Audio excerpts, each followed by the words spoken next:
Hello and you're very welcome to the Women's Rugby Pod. I'm Johnny Hammond. Alongside, as ever, in the side cart is Rachel Burfingtons. How are you, Rach? I'm very good, thanks, Johnny. How are you? How was your weekend?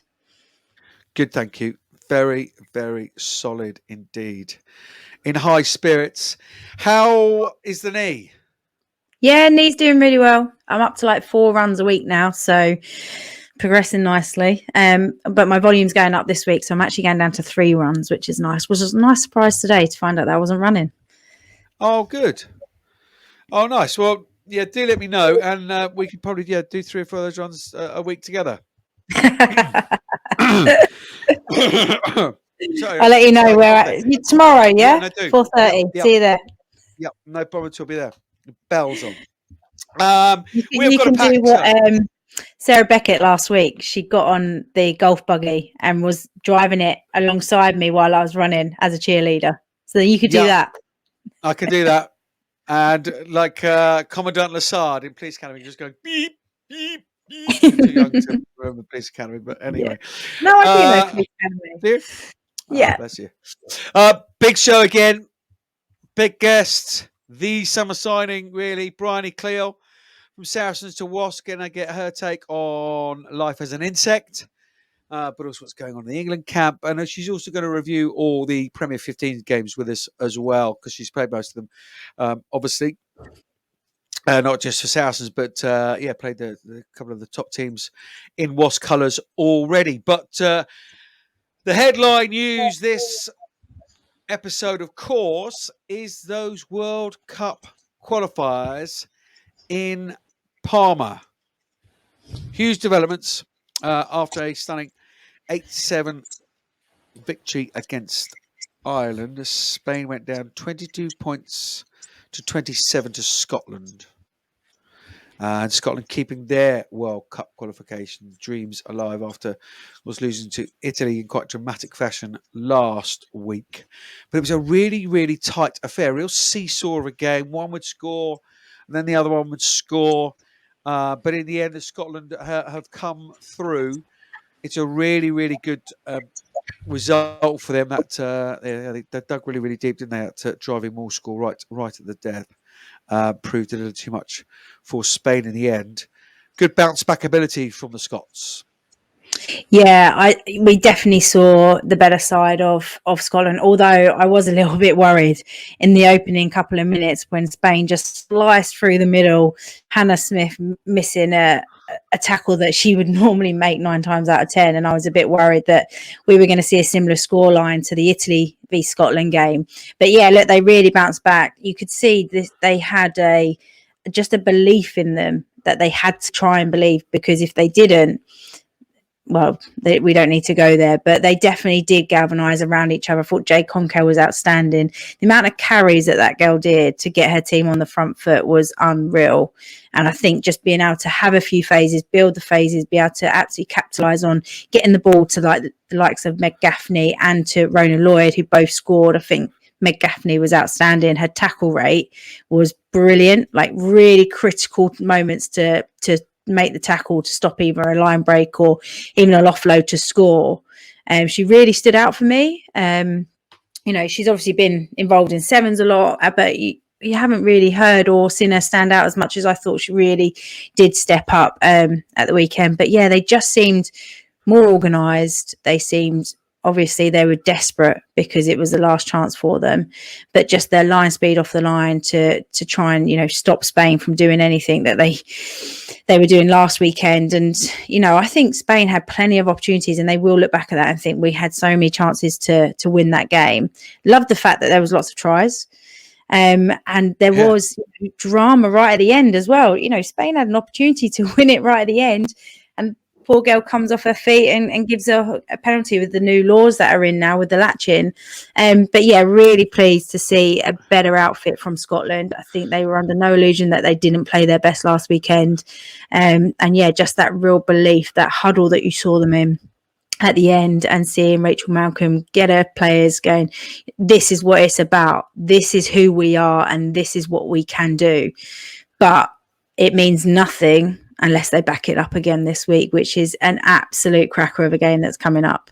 And I think for Spain, they just weren't clinical. They weren't clinical in the moments that they needed to be, which, you know, is something that's probably been a fault of theirs in the past. And, you know, maybe with pressure on, or maybe thinking, you know, well, we beat Ireland, and maybe in their minds they think Scotland's not as good as Ireland. You know, all that psyche starts to come in, and that foot came off the gas a bit, which was kind of like you said, it was kind of one try this end, then the opposite team scored, then the opposite again. So it's kind of that focus and concentration, and in the end they ran out of time.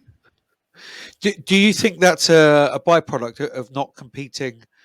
Yeah, a lot of the Scotland players will be playing at Premier 15s week in, week out. I know a couple of Patricia Garcia and a couple of other Spanish players are in the league as well. But also as a national team, whether you're playing 7s in front of big crowds or 15s in the Six Nations, you know, the B Six Nations, or whatever, I don't know, Ben Fox at Rugby will tell me off for calling it the B Six Nations, but yeah, that second division down. It's just you're used to that kind of pressure, and you know, you practice pressure, don't you? And in those situations, you take those experiences. Is it a byproduct of that, do you think? Yeah, I definitely think that will have some experience from it. And I think Patricia Garcia certainly would have used her strength and knowledge into her side. But I think, you know, Spain started really fast, and, you know, they were ahead. And but it was the fact that, you know, they took a bit of their Spanish medicine from last week, where they just didn't give up. They didn't allow themselves to believe that they weren't going to be able to win that game. And in the end, that came true. Yeah, great to see Rachel Malcolm out. Yeah, proper leader. Proper leader. Yeah, very similar in my eyes to your good self, young Burfingtons. What about Spain then? 7 Nations? Aren't they good enough? Oh, well, they're competing with, you know, two of the teams. We'll see again how they go against Italy this weekend. But, you know, Spain have always been a team that have been competitive. They've got good players that obviously play on a 7 circuit. So they've got a great skill set that can transfer over into the 15-side game. It's probably, I think, historically, you know, it's been that pack and that size. I remember playing with one of the Spanish girls in the Richmond team, and she was prop, but she was like the size of a winger. You know, so maybe, you know, that's an area of development for them in order to be really competitive. But having said that, these last few rounds, their set piece has been outstanding. Yeah, absolutely. Well, let's move on to the Ireland game. It was a tight one, wasn't it? Ireland and Italy. Ireland coming through from behind with a stunning scores from their wingers, Bevan Parsons and Emily Murphy-Crowe, putting them back to winning ways. They were good winners. Oh, they were outstanding. They got the ball this week. That's exactly. Right? Yeah, I think we saw a much better Irish side. They seemed a lot more organised. Their set piece was working. Not every time, but the majority of the time, and in the critical times, they were working. Every time they kind of entered the 22, they were coming up with some points or gaining even more territory. And I think their ball retention was better, and they were able to build some phases, which then allowed them to get the ball out to the edges once they condensed the opposition defence, and then for them, the players, to get over. I think, you know, when somebody like Parsons, the way she made that break through pretty much all of the Italian defenders, and then they score on the other side of the pitch because the work that she's done on the left-hand side of the pitch just gives your team a massive boost. When you've got a player that could just turn that on at any moment, that makes you have the confidence to feel that you're going to go and get this. And it was a much better performance from Parsons, but also Amy Lee Murphy-Crowe. She's been electric on the 7. She was great for them in the Six Nations, but she was very quiet last week. So again, getting to see her. You know, they went down, obviously lost a player to the bin, but managed to manage that time. So yeah, I think they really did go away and have a real hard look at themselves, and then park it and then move on, and saw this as like a fresh line to cross over. They didn't focus on what Italy had done too much against Scotland, like not focusing on the actual result, and then just went out there and they played out their skins. And the same as Scotland, they played with like it was on the line, because it was. Yeah, it means that much. What it also means is that the result table for this tournament is ridiculously tight. Everybody's on 5 points, and all that separates them is this points difference. With Italy currently plus 17, Ireland plus 7, and the third round, I mean, it was literally all to play for. Yeah. And people have got to go after points, haven't they? They've got to play. Yeah, got to play 100%. So Italy, Spain, 3:00 kickoff Central European time. Ireland, Scotland, 5 p.m. kickoff. That's on Saturday. Come on then, who's going to win? Oh, Who's going to win those games? And then who's going to qualify? oh God, I don't know. I think Italy will beat Spain. Oh, I can't answer the other one because I'm in trouble whatever way I do this. Yeah. But I think Ireland, I think they'll have just a bit more game management about them. They'll handle the pressure a bit more. Oh, I don't know. Yeah, I'm going to say, okay, right, I'll put it out there. I'm going to say Ireland and Italy. Ireland will beat Scotland. Italy will beat Spain. And therefore, those two will go through. Therefore, those two qualify. Yep. You heard it here first. What are you saying? You don't get out of it. Nothing. Let's move on. Oh, come on. Don't come in that. Come on. What are you saying? Spain, Italy. No, genuinely, moving on. Okay. No. Spain or Italy? Yeah, Italy to win that because we're back to that continued fitness at that kind of level, and whatever kind of level you are, 3 weeks in a row. If you're not regular players, I think that comes into it, and Italy will be really, really keen, especially after that first round performance against Scotland when they were just magnificent. They will want to right the wrongs of the Ireland game. And I think Ireland have a stronger pattern than Scotland. Just. Yeah, like a total. Yeah. Yeah, as a unit. Ooh, it's tight though, isn't it? It's really tight. It's really tight. I'm going for a Scotland-Ireland draw. You can't go for a draw. Why? That's my opinion. On, it's going to be drawn. No. It's going to draw. That's my prediction. It's going to draw. All right. How's that fence? Yeah. Ow! There's another splinter. The only other headline, and I'm conscious we're just going to nip through because we've got Bryony Cleall waiting in the wings. Sevens, Burf. Well done, GB. Hats off and everything else off to Jasmine Joyce. Wasn't she a superstar again? Yeah, she always isn't she? Like, I think if anybody's not, followed on social media and just seen some of the work that she gets through, a lot of people are saying we need to see her more on the series because, she literally lights up with the ball in hand and without the ball in hand as well. I mean, I don't know if anybody's seen yesterday in the pool game against USA. The USA player who's one of the fastest girls on their team, her name's also Jazz, and then Jazz is literally nowhere near her, comes out, like just tracks her down, gets the angle on this girl and brings her down, bounces back to her feet, makes another tackle again. It's just, it's what you want to see. And huge congratulations to them to go out there. I know some people are going, it's the Fast Four and not all the big teams are there, but it doesn't matter. It's still a competition. It's a very new, young-blooded side as well. Which is great to see some new players get involved and some young players, great exposure for them. But at the same time, you've still got to go out there and perform.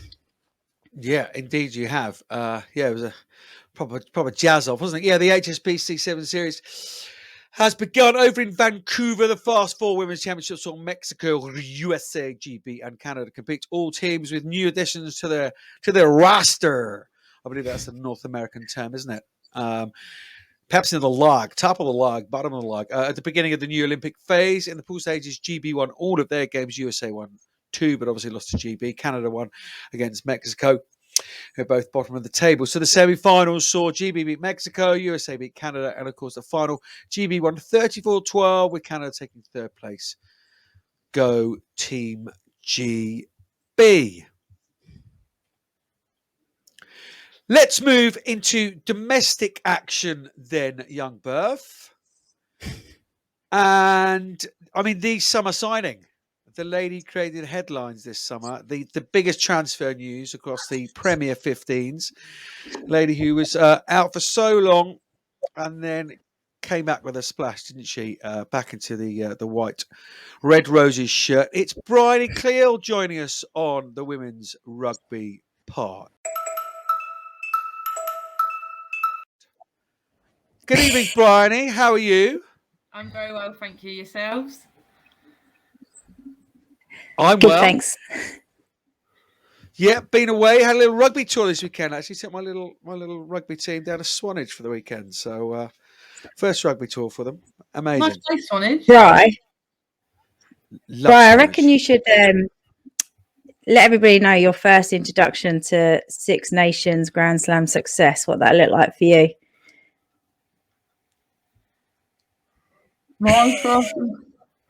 Your first experience. What did you do on Twickenham pitch? Gosh, yeah. Oh, I've taken it out of my memory. There's too many pictures. You can't get rid of it.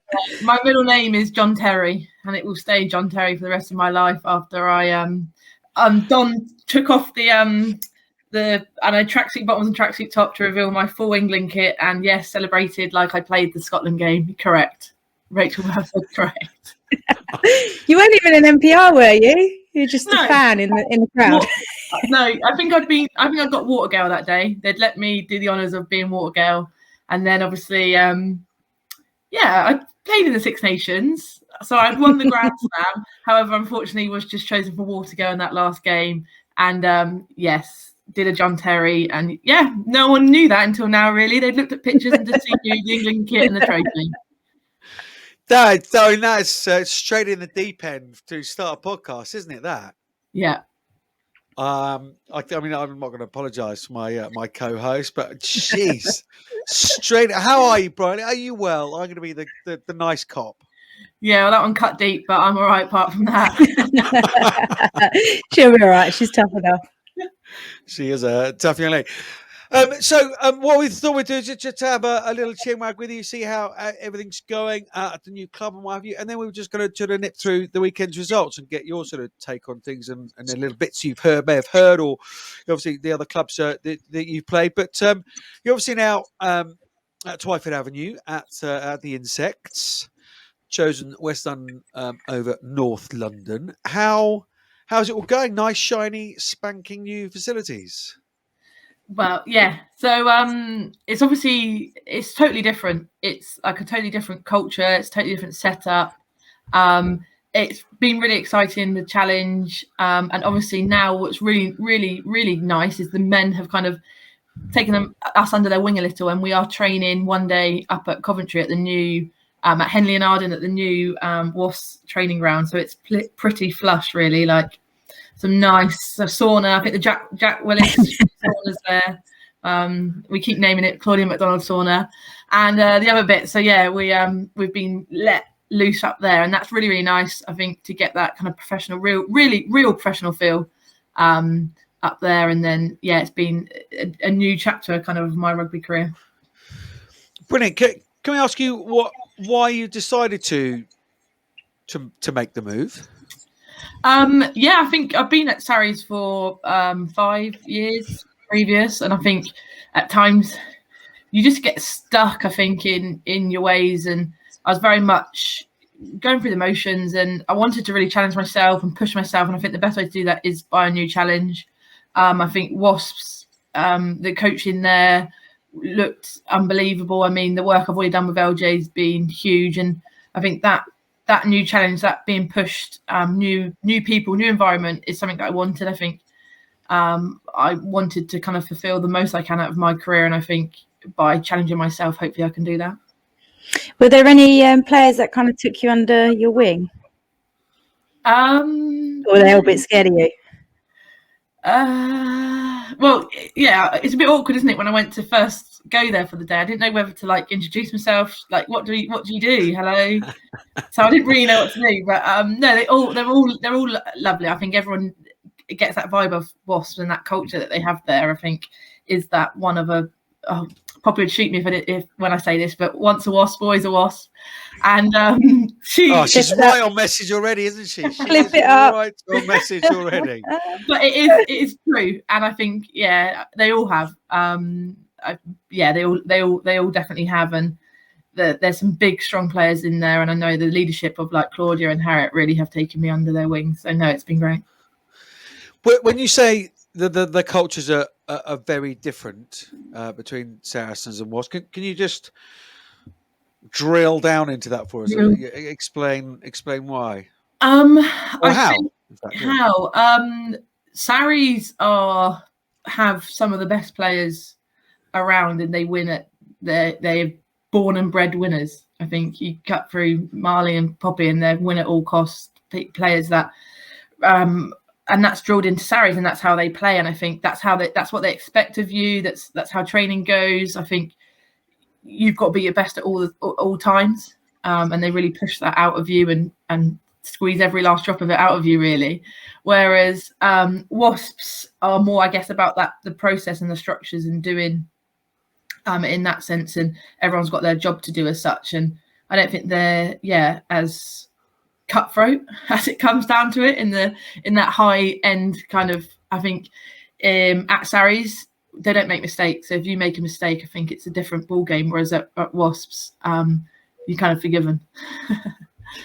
Nice. How did you enjoy seeing that first fixture get drawn? Oh yeah, I thought someone's winding me up here. I thought someone's done me over here, but it was the weirdest first fixture ever. I remember I walked in and thought I nearly went to the wrong team, to be honest, but I got there in the end.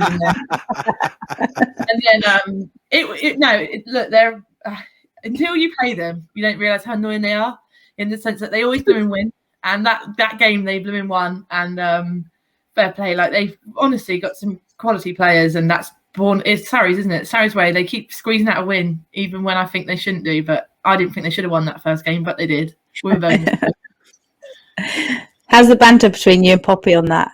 Because I remember I did the comms on the game, and I was trying to get the teams a little bit earlier, and she was like, I might send Bri a bit of a funny skewed one, and she was like, yeah, Bri probably sent me one saying she's not playing. It's like already little mind games going on between you guys. Yeah, well, I honestly, she did. She tried. She told me Sonic was starting at 9, but there you go. Sonic would give that a go as well. Yeah, but all I know is that evening I made sure I wasn't in the house. I thought, win or lose, I ain't going to be in the house with Poppy. So I did book to go out that evening with one of my mates, because I thought, I've seen her lose and it's never good, and I've seen me lose, so there you go. So you're still living with Sis? Yeah. Wow. Still How?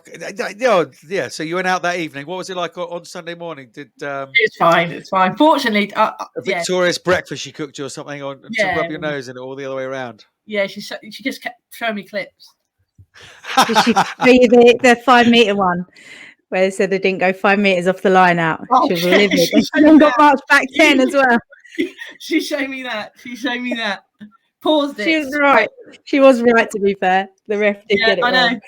The worst thing was she goes, did you hear me say that didn't go 5 for the ref? And I said, yes, Poppy, the whole of Twyford Avenue heard you. So good. We're in at Wasps. Obviously, you got a few England teammates there as well. Quite a few of the Irish players, which you would have trained with yet, or no? They've been off with a World Cup qualifier. You trained with them, have you? Yeah, we've trained with them. They've been in and about. I think they do a couple of days, and then they're off to a few island camps. But they've been in and around. Bar now, they're obviously away. And a really nice family feel. You feel like you've sort of found a second home. Yeah, well, yeah, it's definitely somewhere where I'm comfortable with them all. We went on a pre-season tour, and Giselle does not cut corners, and she gets you very stuck in very quickly. And I was uncomfortable, but it worked out like really, really well for kind of that, getting me in amongst the team. And yeah, bar I have to listen really carefully when the Irish speak. It's been actually great to train alongside them. What was particularly difficult, if you can tell us? Where did you go? I saw camo gear. Would that be right? Yeah, we went to Exeter, and they made us. We went to the army barracks, and we were running around shooting things and crawling. And we slept outside with literally no tent, just outside for a night. And then we were dressed as pirates on a pirate ship down in one of the little villages or towns down next to dancing, and it was quite an experience, and I was highly uncomfortable most of the time, but it looks like takes the barriers down, it takes the walls down, and you get to know people in a different environment. And actually I had the utmost respect for them all, because even on 3 hours sleep they went and played Exeter on the Saturday. So wow. Didn't I see on social media that you were getting driven around in a car when you were when everybody was out hiking with bags on their back? Good way to settle in. I told you I was uncomfortable a lot of the time, and that walk was pushed me over the edge. The prospect of walking pushed me over the edge. Oh, dear, you bold thing. But you've had a cracking start to the reasonable start to the season. That lost to Saracens first up, and then beat Loughborough.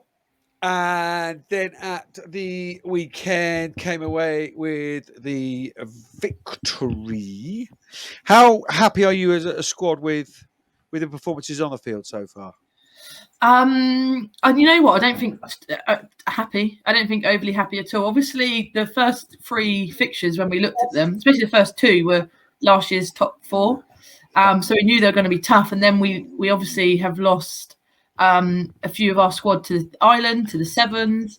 So it's been a big squad effort to come together and play them 2 of the top 4, and then Worcester, who are much improved. And I think at the weekend it really showed how much improved they are with some of their signings. So I think we're not impressed with our performances as yet, but I think it's coming, especially how we're wanting to start playing. But I think, we've still got to polish some things if we want to really take on the likes of Quins and Saracens.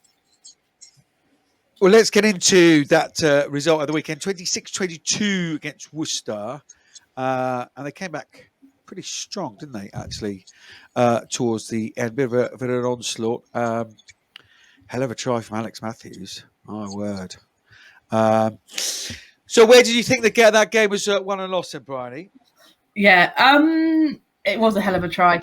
To be honest, since I've played them, and I've played them numerous times, I think their defence was tenfold to what previously I've played. They really fronted up in that kind of aspect. And I think they've got Alicia Washington in the second row, who throws is big for them now.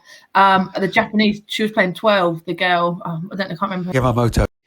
Yeah, she was playing 12, and she looked decent as well. So I think they just got a few people that maybe last year they were missing in them key areas.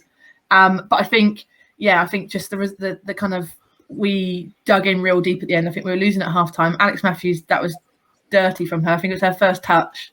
Ran just cut a line. I think I don't know. I couldn't work out where she came on. I don't know if it was in the centres or back row, but I did see her eventually pop in the back row.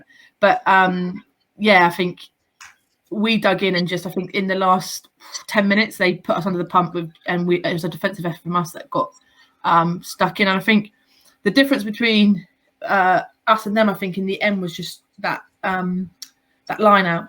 I honestly think it comes down to that now. I think games like that really come down to set piece, and at the end they had to kick the corner to score the driving maul, and it wasn't successful for them. And I think when we're playing teams now, it's going to be the moments. It's going to be if you can convert them moments. And I think that is wholly it. I think we had one in the bottom corner and we converted it, and they didn't. And I think it came down to that. Yeah. What was your take on the game, Burf? Yeah, I think summary from Brian is pretty spot on, really. I think you can't underestimate how good Worcester are now. And we went and played them and put 60 points on them, and we came away really disappointed that they'd put 30 on us. But then when you actually look in reflection, you're like, actually their set piece is really strong now. They've obviously got a really experienced second row driving that international experience as well. They've got a couple of playmakers that can bring on some of their outside X factor players, someone like Lydia Thompson. How often does we get the ball into her hands? but I also think that Yappy's just creating a culture and a belief within that young squad that makes them go, do you know what, let's take on anybody. And that comes out in games. Because they were really at half time. It was close, Quins, Worcester, wasn't it? And then second half, they pulled up. But I think to the last year's champions, to push them all the way at half time, that shows how far they've come. And I know that Lisa Burgess took over their forwards as well. And again, she's helped them out there as well. So I think they're putting together a good little coaching setup and like you said, the culture as well. Yeah, just from a sort of more distant perspective, that the whole thing is completely integrated. It's utterly seamless between the men and the women, and I do think that makes a massive difference to feel you're completely and utterly immersed into the club. And I know the owners are incredibly passionate about levelling off the men and women's programs as well. So expecting. Are we saying top 4 for us this year? Top 6? Top 6. Yeah, I think top 4 might be a big push.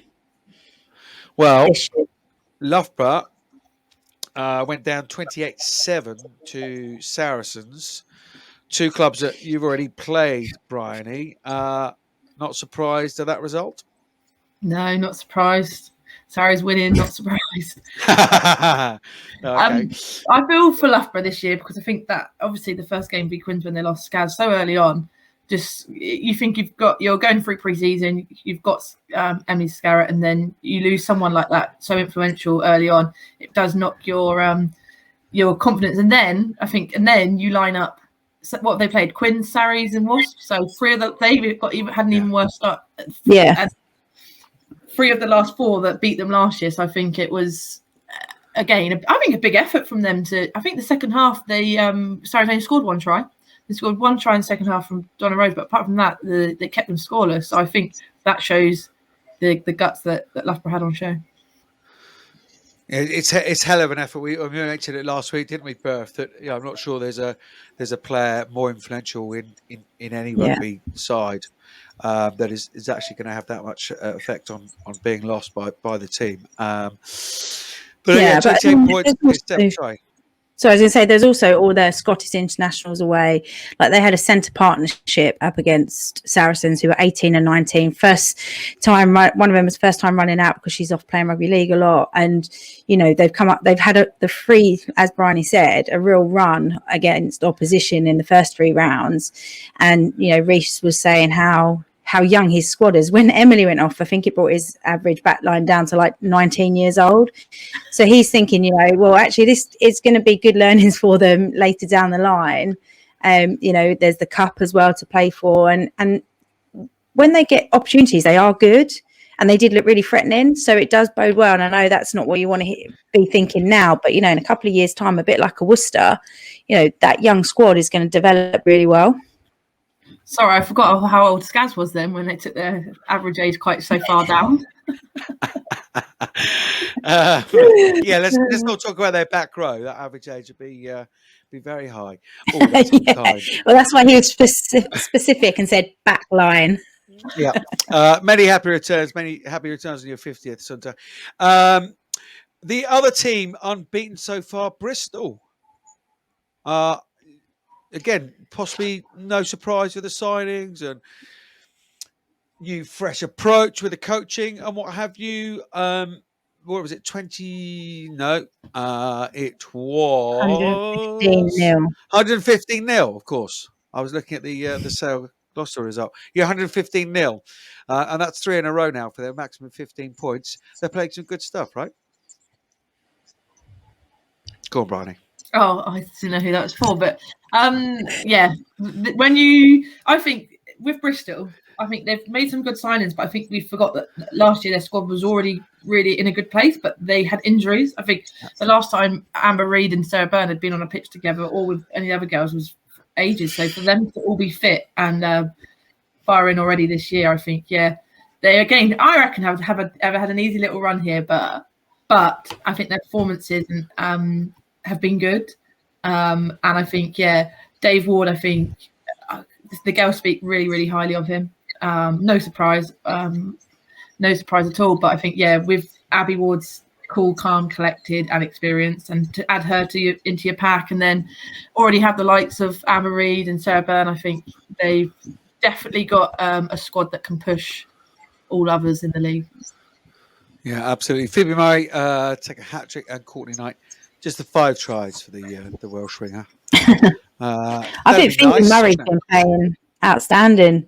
She's really stood out for them, and that's not to say she hasn't before, but I think she's really made a marker in the side this season. Always finishing off like tries that still have work to do. They're not just kind of dotting them over the edge. So yes, she's been pretty impressive, I think. Sale then. Let's get into that 24-45 win for Gloucester Hartpury. You called that one, Burf. It was the only one we sort of cogitated over really last week, but we both went Gloucester Hartpury in the end, and rightly so.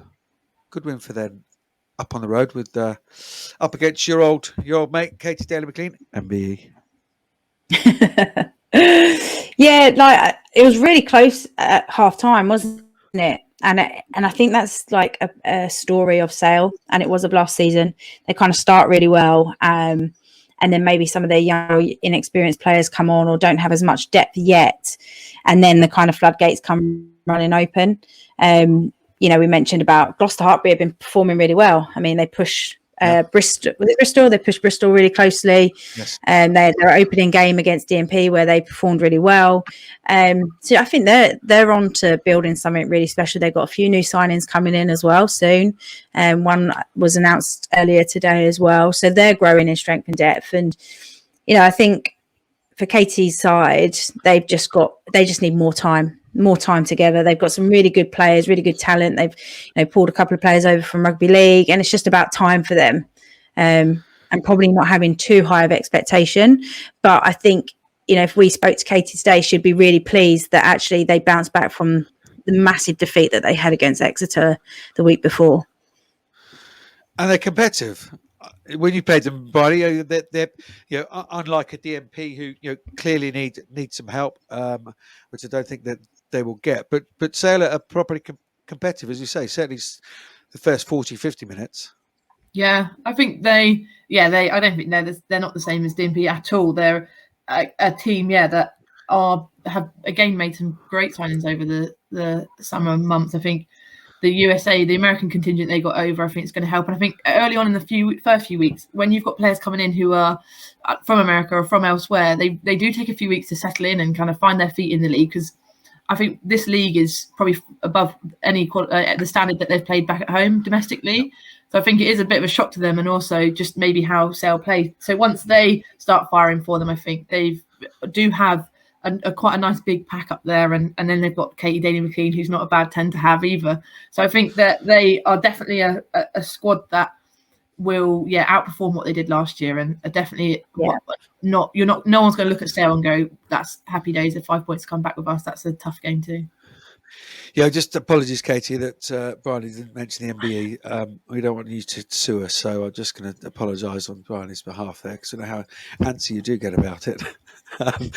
On to the very last game of the weekend. Burf, do you want to introduce this one? Well, I can. Quins lost to Exeter. Very well played. Yeah, no, they played really well, and enjoyed some of their tries that they scored. Obviously, not from a Quins perspective, but just how the class in that they scored. It was exciting. It was entertaining. But yeah, look, we didn't front up. We lost the physicality battle, and that's a big area of the game. Bryony's touched on it around how important in that the kind of front five are, and the pack around the field. Like, that was massive for us, and we didn't get that edge which we normally do and we normally have. Hugely disappointing, but we didn't look after the ball as well as we know we can. We didn't play in the right areas of the field, and when they took an opportunity, they absolutely did. And some of their tries were very, very entertaining and really worthy. And, fair play to, you've got to give them credit. There's no point sitting here, saying it was a ref decision here, or it was, that it was purely based on how well they performed on the day. Yeah, and that sensational score, wasn't it? Laura Sheenan from a brilliant grubber through. But yes, 24 points to 12. I mean, we speculatively said Worcester top 4, but I mean, is that a more realistic question if we said Bryony, Exeter, damn good chance with top 4? And I think the fact that the Skaz is missing from Loughborough and will be pretty much with respect all season, we are possibly looking for another team to fill in that top 4. Yeah, I think Exeter, how they finished last season, they just, I think, missed out on the top 4 last season because they had a dodgy start to the season and then a really good middle and end. They went on some crazy little winning streak, and I think this year they've now got the start right. So I think if they can continue for the rest of the season as we know they can, then they will be fine. But I think you don't often see Quins beaten. Not easily, but like it's just physically. I think that's the point with Quins. They will just squash every inch of physicality out of you. And I think when a team can match them and go one better, then that's where they got unstuck. But yeah, to do that away at the Stoop, I think someone goes, "Are they away at the Stoop?" I said, "Yeah, they're away." I think we lost Sarries and Quins last year, but at Sadie Park, and we both won our home fixtures. So I think it just shows that they've again done some more signings, some international signings as they do every year, and then they're going to be a team that are going to definitely be looking top 4 and top something. I definitely know. Yeah, so the champions are topple, which means to the table that Bristol lead the way with Saracens boasting their maximum 15 points. Then Gloucester Harlequins was on 11, Quins on 10, as are Exeter, Worcester on 7, while Sale sit in 8th position on 1 point. Loughborough and DMP yet to get off the mark. The league now takes a 1 week break and returns on the weekend of the 2nd of October. But just before we go, I hugely appreciate your time and your excellent analysis of the clubs, and great to hear that things are going so well at Wasps. What about on the England front? We'd be remiss if we didn't ask you what's been the latest with England. What have there been? Phone calls, some Zooms? You've been up into training. Exciting autumn ahead. Yeah, we've not met up yet, so we've got a few camps coming up, but we've had a few Zooms and we've had a few of our individual development plan meetings. So we've done all that, and looking forward to the autumns. I think that's going to be huge. I think it's one thing playing the Six Nations teams, but these are the teams we'll be playing now are looking at the top of the world rankings. So obviously they're below us, but they're the top team. So it'll be big. I met the new forwards coach. Yeah, I've met the new forwards coach. He's a towering figure, like they all are actually. They do like the larger guy, but obviously he comes from a wealth of experience, and I know what he wants to do, and he's already made it clear how he wants us to play and how he wants me to develop. He's all good, all positive.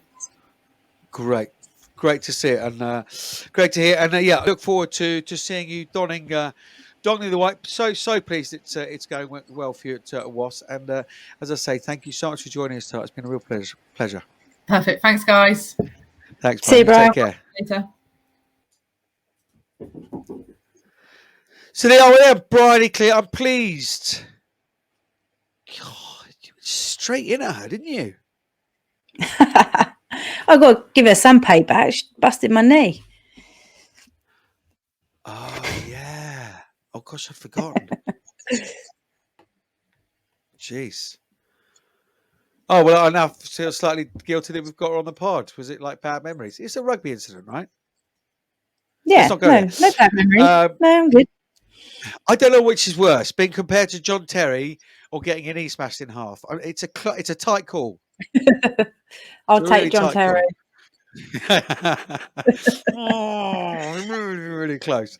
Anyway, no, I'm really pleased it's going well for Wasps. And I like that because she's clearly very, very close to twin sister, the Marley Packers, the Fleetwoods. You know, that real core of Saracens family, the Sonics and what have you. And I just. Yeah, to say to yourself, do you know what, I want to better myself, and I'm going to do that somewhere else, and that's what she said. So that's I believe that's the reasons for it. I really admire that. Yeah, and I think she obviously has the World Cup in sights and wants to be the number one there. And maybe when you do go in one spot, you do get comfortable being there. And with all the will and the want, you don't progress. And she's good for her that she's recognised that and just gone, do you know what? I want to go for a new challenge. I want to go, and I don't think that, her and her sister are in each other's pockets or anything like that. I think she just wants to go and, be at a club on her own, make her own stampers as a Cleall and not come as a two all the time. We're always often saying the pair of them together, and she wants to go and just kind of lead her own way. And yeah, fair play to her. Yeah, no, and a cracking player, and she speaks incredibly well, doesn't she? Very, very articulate. Gets her point across superbly well. So on to international news over in New Zealand. Yeah, the Firepower Cup has been restricted, hasn't it, somewhat with the COVID restrictions over this. There was only the one fixture played at the weekend. That was a Bear Plenty against Otago. The counties Manukau were going to travel to Waikato, and Wellington were hosting Auckland, but due to those COVID restrictions in Auckland, those games didn't go ahead. Each have received 2 points. Bop Blair Penty won convincingly, 31 points to 3. And in amongst the try scorers, the Poole sisters and Tikatuma Cook and Luca Connor as well. However, only this morning it was announced that counties Manukau and North Harbour and Auckland will all withdraw from the FPC for the remainder of the tournament, accepting that under current COVID restrictions, they can't feasibly train or compete. So round 7 will continue. Wellington Pride versus Bay of Plenty, Otago Spirit versus Canterbury, and Taranaki versus Hawke's Bay. Yeah, it's a shame, isn't it? But where they were doing so well, weren't they, early on with the global pandemic? It's obviously hit home a little bit now. And it's a real shame. But up and running also at the weekend was the Elite 1 Feminine, or Elite 1 Feminine, as you would know, Burf, of course, being multilingual as you are. The results from round 1 in France. Pool 1. Toulouse beat Stade Rennais 70 points to 0. Stade Francais 17-3 over Grenoble.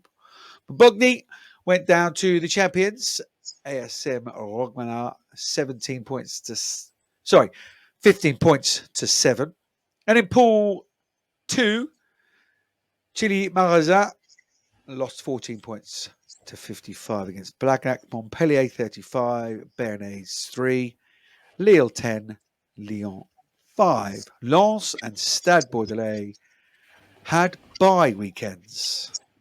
So this weekend, the pools are as follows. In Pool 1, Grenoble entertained Stade Toulon. Lens are hosting AC Bogny. ASM Rogmanat against Stade Francais. And in Pool 2, Blagnac against Lille. Bordeaux against RC Chile. And Lyon host Montpellier. And this weekend was supposed to be the start of the Spanish Domestic League and the Honour Division B. However, matches appear to be postponed without any explanation. So if we get any more, we will bring that to you. Yeah, it's a shame about the Dorla League. It's a shame. But when we find out more, well, let's be honest, when Bluebell finds out more, she'll let us know, and we'll let you know.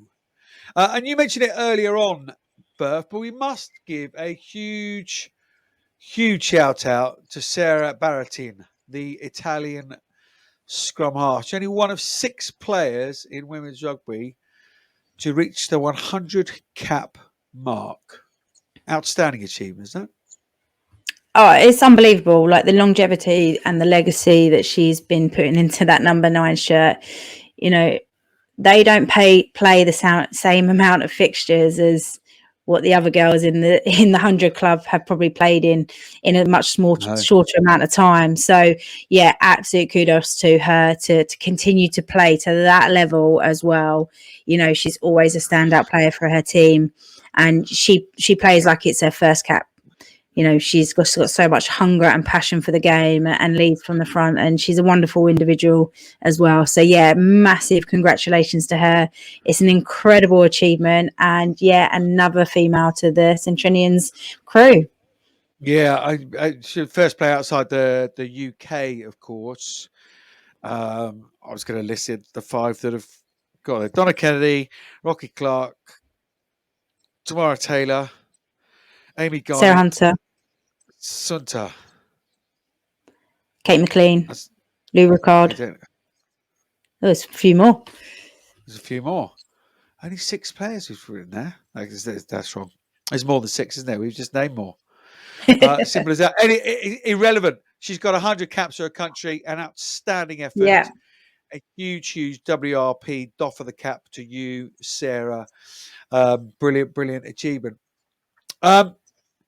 We spoke about the World Cup qualifiers, and it's a shout out. We might do a new little section. Do better. A do better section. No, the entire pod would be it. The World Cup qualifiers. And this is to get to the showpiece event of the women's, and it was thrust on late doors, and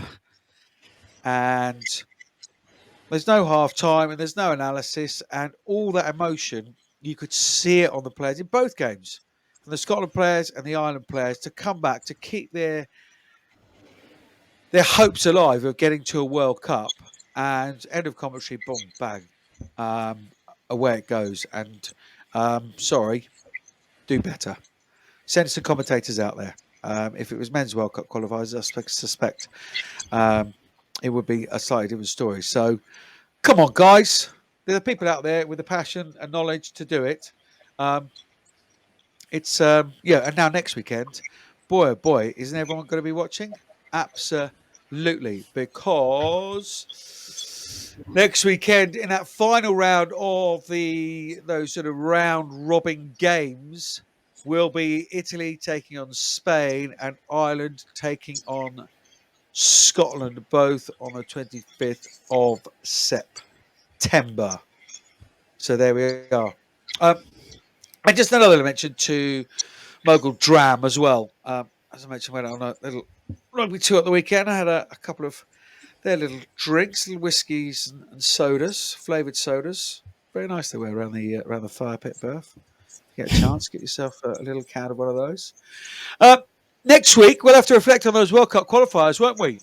So we will just hedge our bets on the guests to see who's in and around and who it's worth talking to. But I know Lynn Catwell we're very, very keen to get to speak to. Perhaps she can tick the Irish angle, but also let us know what's going on in South Africa as well. So 2 birds with 1 stone. But in the meantime, as we said, we've brought up a couple of little topics, haven't we, that episode, Burf, about possibly a 7 nations rather than 6. So people should get in touch. How, where, when do they do that, Burf? Well, you can catch us anywhere. You can follow us on social media at Pod Women's Rugby, both Instagram, Twitter, YouTube channel. You can check us out there. Just, send us your comments. Send us any shout outs that you want. We're here and we'll make sure that they get done. Indeedy so. So good luck to Scotland, to Ireland, to Spain, to Italy. If you fancy some WRP stash, why not? We've got a shop there now. It's hallbro.com/WRP. Beanies in there, getting yourselves ready for the winter. Hoodies, leggings, training tops, all the rest of it. So yes, if you fancy a bit of WRP stash, then do visit that as well. But we will no doubt see you next week. And in the meantime, add more substance to your life and less spectacle. Until next time.